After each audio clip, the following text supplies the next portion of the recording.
नमस्कार, शुभलक्ष्मी में आप सभी का स्वागत है। मैं हूं हर्षदा सावंत। सबसे पहले देखते हैं आज की बड़ी खबरें। अमेरिका में अभी ब्याज नहीं बढ़ने की संभावना से चढ़े बाजार, एक हफ्ते की ऊंचाई पर S&P। एशिया में भी दिखी तेजी, SGX निफ्टी 0.4% ऊपर। जापान का बाजार आज बंद। आज आएंगे आईटी दिग्गज इन्फोसिस के नतीजे, मुनाफे और आय में बढ़त की उम्मीद। डॉलर रेवेन्यू ग्रोथ 3.6% बढ़ने का अनुमान। रहेगी नजर CPI और IIP के आंकड़ों पर भी। सितंबर में रिटेल महंगाई दर बढ़कर 4.49% रहने का अनुमान। अगस्त में इंडस्ट्रियल प्रोडक्शन बढ़ने की उम्मीद। Bank of Baroda money laundering case में CBI की छापेमारी। खातों के ज्यादातर पते निकले फर्जी। 6,172 करोड़ रुपए गैर कानूनी ढंग से हांगकांग भेजने का मामला। वहीं बैंकिंग नियमों के उल्लंघन के आरोप में फंसे विजय माल्या और IDBI के अधिकारी। CBI ने दर्ज किया केस। किंगफिशर एयरलाइंस को 900 करोड़ रुपए की क्रेडिट लिमिट देने का मामला। और बिहार में आज पहले चरण का मतदान। 10 जिलों में 49 विधानसभा सीटों पर डाले जाएंगे वोट।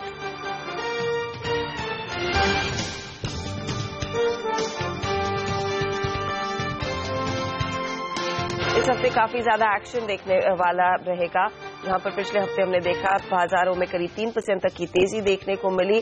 आज रिजल्ट सीजन के लिहाज से पूरा जोश देखा जाएगा। इन्फोसिस के नतीजे रहेंगे, वो रेडार पर रहेंगे।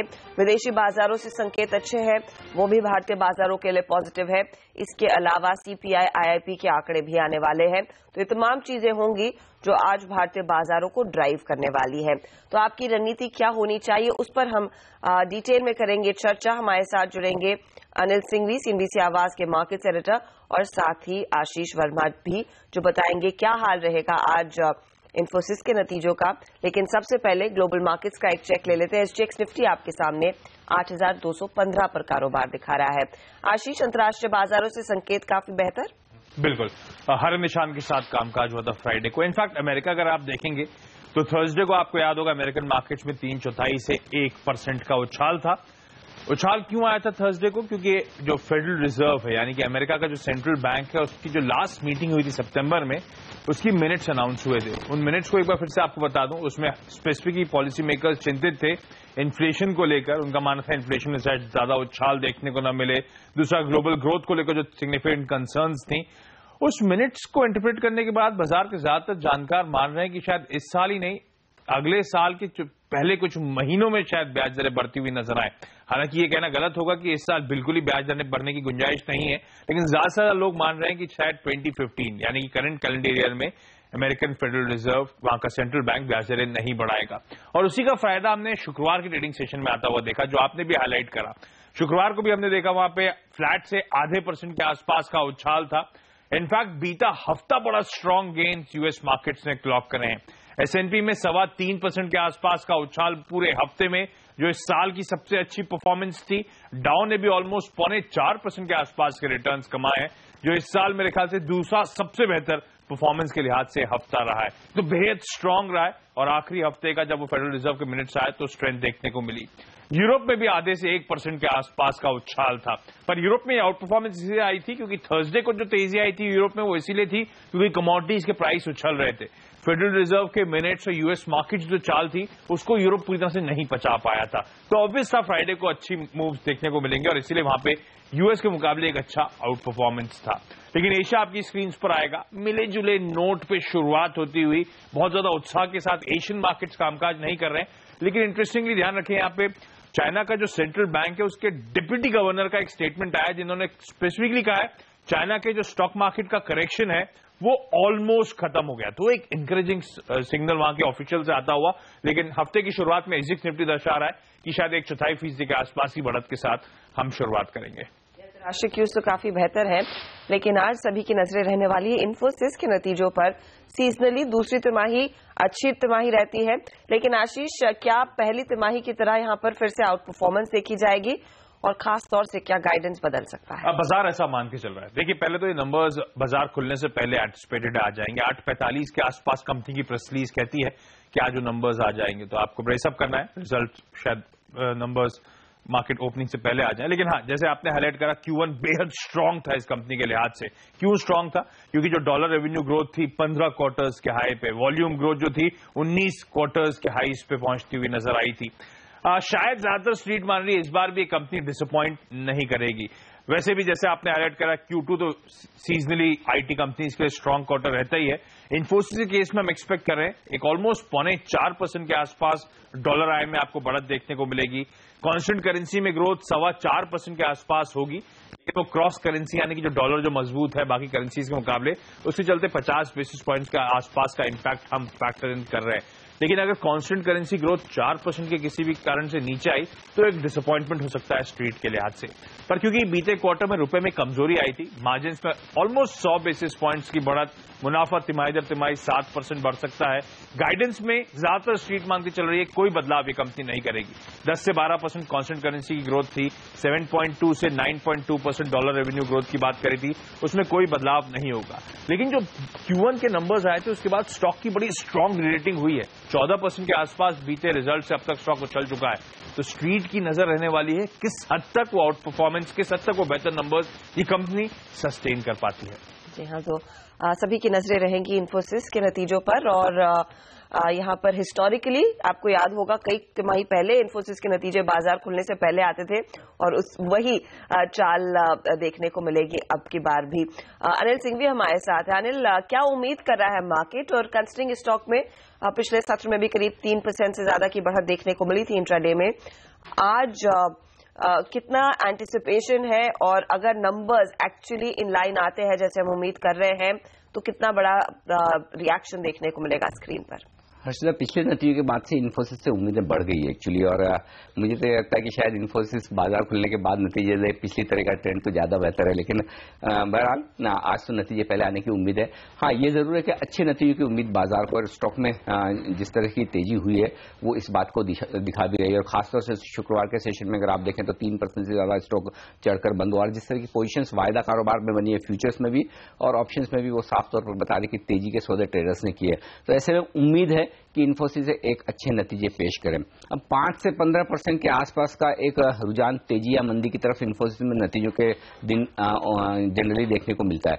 उस लिहाज से मुझे लगता है कि कुछ रिएक्शन पहले ही आ चुका है। फर्ज करें नतीजे अच्छे आए और साथ ही गाइडेंस को लेकर अगर कुछ अच्छा आगे के लिए रुझान मैनेजमेंट बताए तो मुझे लगता है फिर उस केस में ऐसा हो सकता है कि शायद आपको 6-7%, 5% के आसपास की तेजी और बनती हुई दिख सकती है, क्योंकि 3-4% स्टॉक पहले ही चल चुका है। तो ओवरऑल अब ये देखना होगा कि दोनों ही फ्रंट पर एक तो नंबर्स बेहतर हो, दूसरा गाइडेंस को लेकर थोड़ा सा मजबूती वाला रुझान दिखे तो स्टॉक में अपसाइड बनेगी। अदरवाइज मेरा ये मानना है कि 1250 से 1300 वो रेंज है स्टॉक के लिए जिसके पार जाना काफी मुश्किल होगा। कमजोरी स्टॉक में होगी अगर स्टॉक 1075, 1080 के नीचे ट्रेड करता हुआ नजर आए तो अगर खराब नतीजा आए तो 1080 और उसके बाद 1050, ये दो लेवल्स में देख रहा हूं जहां तक इन्फोसिस गिर सकता है।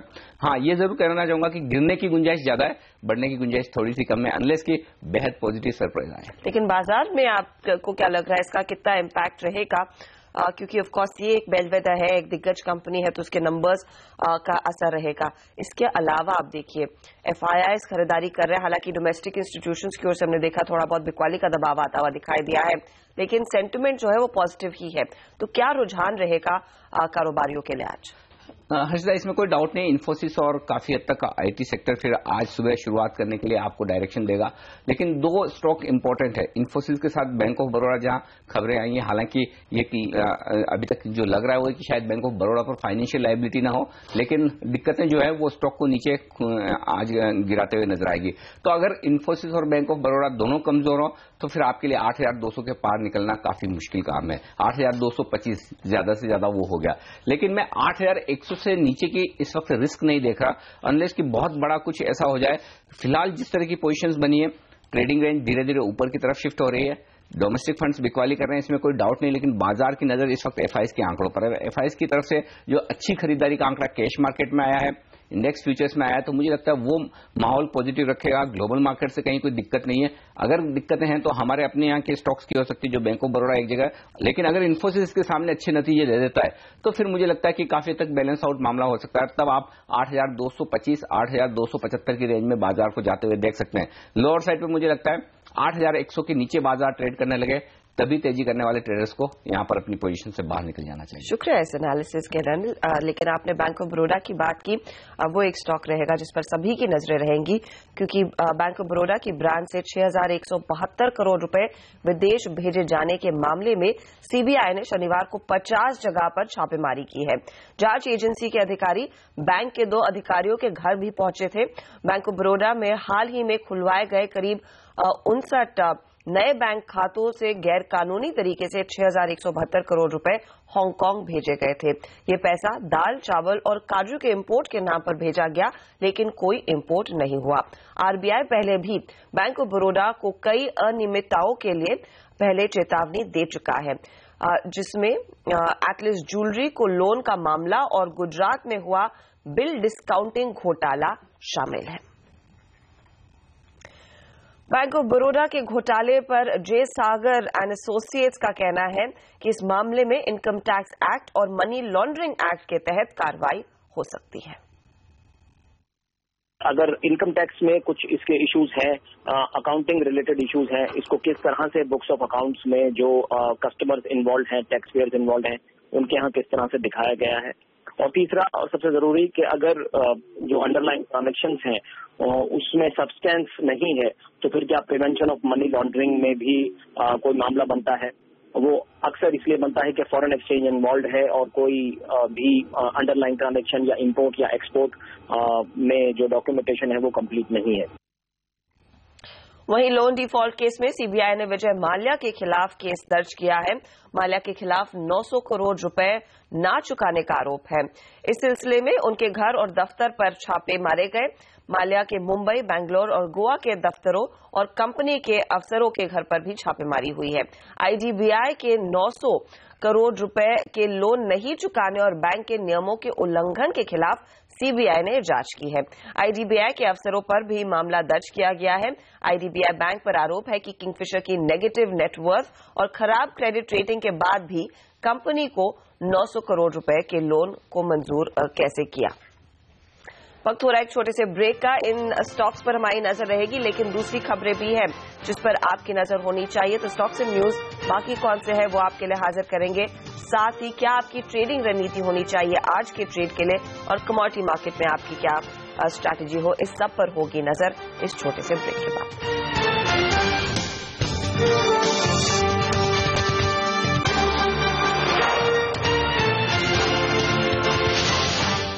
अब देख रहे सुबलक्ष्मी CNBC आवाज पर। आज दिग्गज कंपनियों पर नजरें रहेंगी, इन्फोसिस और बैंक ऑफ बड़ौदा, लेकिन इसके अलावा दूसरे कौन से स्टॉक्स पर भी आपकी नजर होनी चाहिए। हमारे साथ है हमारी रिसर्च टीम की पूजा और सोनम। बताइए कौन सी खबरें हैं जिस पर रखे नजर आज। Good morning. शुरुआत यूनिकेम लैबोरेटरीज के साथ करेंगे, जहां पर न्यूज़पेपर रिपोर्ट्स के मुताबिक कंपनी अपने डोमेस्टिक फॉर्मुलेशन कारोबार को बेचने की योजना में है। जेफरीज को इन्वेस्टमेंट बैंक के तौर पर चुना गया है सही खरीदार को चुनने के लिए। ऑलरेडी प्रिलिमिनरी स्टेजेस में है ये पूरी बातचीत। वैल्यूएशंस लगभग 100 से 120 करोड़ डॉलर्स के दिखाई दे रहे हैं। जीएमआर इंफ्रा कंपनी के कागिनांदा एससीजी ने जापान की कंपनी जेजीसी कॉर्पोरेशन के साथ एमओयू साइन किया, और ये दोनों ही कंपनी मिलकर आंध्र प्रदेश के काकीनांदा में 300 एकड़ का फूड प्रोसेसिंग पार्क बनाएगी। एल्डर फार्मास्यूटिकल्स कंपनी फोकस में रहेगी, जहां पे हाईकोर्ट की तरफ से दबाव बनता हुआ कंपनी पर, जहां पे बॉम्बे हाईकोर्ट ने कंपनी के लगभग 155 करोड़ के रीपेमेंट करने को कहा है निवेशकों को, जो फिक्स डिपॉजिट्स के तौर पर कलेक्ट किया गया था जनवरी 2015 में ही। साथ ही हाईकोर्ट ने कंपनी पर रोक लगा दी है किसी भी अपने एसेट्स को बेचने पर, मतलब बिना कोर्ट के परमिशन पे कंपनी कोई भी एसेट्स बेच नहीं पाएगी। जेलस्टार टेक्नोलॉजीज यहाँ पर एपेक्स पार्टनर ने इलेक्ट्रा पार्टनर से कंपनी का करीब 23.2% हिस्सा खरीदा। ये डील 859 करोड़ में हुई है, जिसके बाद कंपनी का वैल्यूएशन 3700 करोड़ का हो गया है। एक फंड एक्शन पर नजर कर लेते हैं। तमिलनाडु न्यूज प्रिंट में एक फंड एक्शन हुआ है, जहां पे HDFC म्यूचुअल फंड ने कंपनी के 15 लाख शेयर्स बेच दिए 182 रुपए प्रति शेयर पर। वही सुंदरम BNP पारिबास म्यूचुअल फंड ने कंपनी के 15 लाख शेयर्स खरीद लिए हैं। और कुछ और कंपनीज पे नजर डालें। सबसे पहले बात करते हैं अहलुवालिया कॉन्ट्रैक्ट्स की। कंपनी के प्रमोटर्स ने करीब 13 लाख शेयर्स प्लेज किए। इसके अलावा इनसिफ लैब्स काउंटर भी आज फोकस में रहेगा। यहाँ पर सीडीआर स्कीम के तहत कंपनी के प्रमोटर्स को 12 लाख शेयर्स 45 रुपए के भाव पर अलॉट किए गए। इसके अलावा एक सर्किट फिल्टर रिवीजन देखने को मिला है। धामपुर शुगर मिल्स का सर्किट 20% से 10% रिवाइज कर दिया गया है। तो तमाम स्टॉक्स आज नजरे में आप रखिए और यहाँ पर पूरा एक्शन देखने को मिलेगा। शुक्रिया इस अपडेट के लिए। लेकिन निफ्टी में किन लेवल्स पर आपकी नजर होनी चाहिए, कहां पर बाजार पूरे एक्शन में दिखाई दे सकता है, इस पर आरके ग्लोबल के राकेश बंसल हमारे साथ है। राकेश बताइए पहले किन स्टॉक्स पर आपकी नजर होगी जहां पर आपको लग रहा है पूरा एक्शन देखने को मिलेगा? गुड मॉर्निंग हर्षिता, स्टॉक से पहले सबसे इंपॉर्टेंट चीज जो आपने निफ्टी के लेवल की बात करी, मेरा का मानना है 8095 निफ्टी स्पॉट लेवल पर नजर रखनी चाहिए। अगर ये लेवल्स टूटते हैं नीचे में तो डेफिनेटली मार्केट में से लॉन्ग्स को एग्जिट करना चाहिए। As of now Nifty clearly buying mode पर है। कोई बाय करना चाहता हो तो 8095 का नीचे में स्टॉप लॉस लगाना चाहिए और मुझे ऐसा लगता है ऊपर में 8285 के लक्ष्य देखने को मिल सकते हैं। अगर स्टॉक स्पेसिफिक बात करें तो जिंदल स्टॉक का चार्ट पैटर्न काफी अच्छा लगता है। नीचे अच्छी एक्यूमुलेशन से निकला है। एक प्राइस वॉल्यूम ब्रेकआउट शुक्रवार के सेशन में देखने को मिला है। मेरा ऐसा मानना है जिंदल स्टॉक को मौजूदा स्तरों पर बाय किया जा सकता है 66 के स्टॉप लॉस के साथ 78 के लक्ष्य के लिए। और दूसरा आईडीएफसी का चार्ट पैटर्न काफी खराब है। मेरा ऐसा मानना है आईडीएफसी को बेचना चाहिए 63.50 के स्टॉप लॉस के साथ 57 रुपीज के लक्ष्य के लिए। तो इन दोनों स्टॉक्स में पूरा एक्शन देखने को मिलेगा। आईडीएफसी सेल करे, लेकिन जिंदल 100 में यहाँ पर पोजीशन जो है वो रहेगी तेजी की। लेकिन निफ्टी के लिए 8095 वो अहम लेवल है जिस पर फोकस हो। इसके अलावा किन स्टॉक्स में अब भी आज ट्रेड का मौका है? वरुण ने इनफैक्ट कई लोगों से बात की है। वरुण बताइए क्या रुझान है जानकारों की ओर से, कहां पर अपॉर्चुनिटी है ट्रेड की? देखिए ज्यादातर रुझान आज खरीदारी के और ये 6 में से 5 कॉल खरीदारी के, केवल एक कॉल है जो बिकवाली का है। सबसे पहले आप बोनांजा पोर्टफोलियो के पुनीत किंद्रा अरबिंदो फार्मा में खरीदारी की सलाह दे रहे हैं। अच्छा खासा ब्रेकआउट इस काउंटर में देखने मिला है। 1 से 3 दिनों में स्टॉक में आपको 830 के लेवल देखने मिल सकते हैं। और एकमात्र जो बिकवाली का कॉल है वो है बाटा पे। कैंडलस्टिक पे काफी बेरिश पैटर्न है। 1 से 3 दिन में स्टॉक आपको 525 के लेवल दिखा सकता है। वहीं सिमीभौमिक.com की सिमीभौमिक हीरो मोटोकॉर्प में खरीदारी की सलाह दे रही है। इंट्राडे में आपको ये स्टॉक 2610 के लेवल दिखा सकते हैं, यानी कि अच्छे खासे 30 से 40 रुपए के गेंस आपको इंट्राडे में इस काउंटर में देखने मिल सकते हैं। वही एनबीसीसी में भी इन्होंने खरीदारी की सलाह दी है। 1055 के लेवल से अकाउंट आपको दिखा सकते हैं। और सबसे आखिरी में ग्लोब कैपिटल के नीरव वखारिया आईटीसी में खरीदारी की सलाह दे रहे हैं। 2 दिनों में 355 का लक्ष्य इन्होंने सुझाया है। और अशोक लेलैंड में खरीदारी की सलाह दी है। 2 दिनों में 97 के लक्ष्य अकाउंट आपको दिखा सकता है। तो ज्यादा ट्रेड यहाँ पर साफ तौर से तेजी के ही आते हुए दिखाई दिए हैं आज के लिए। वक्त हो रहा है एक छोटे से ब्रेक का, लेकिन ब्रेक के बाद आपको बताएंगे कमोडिटी और करेंसी मार्केट में आज आपकी क्या हो रणनीति। बने रहिए सीएनबीसी आवाज के साथ।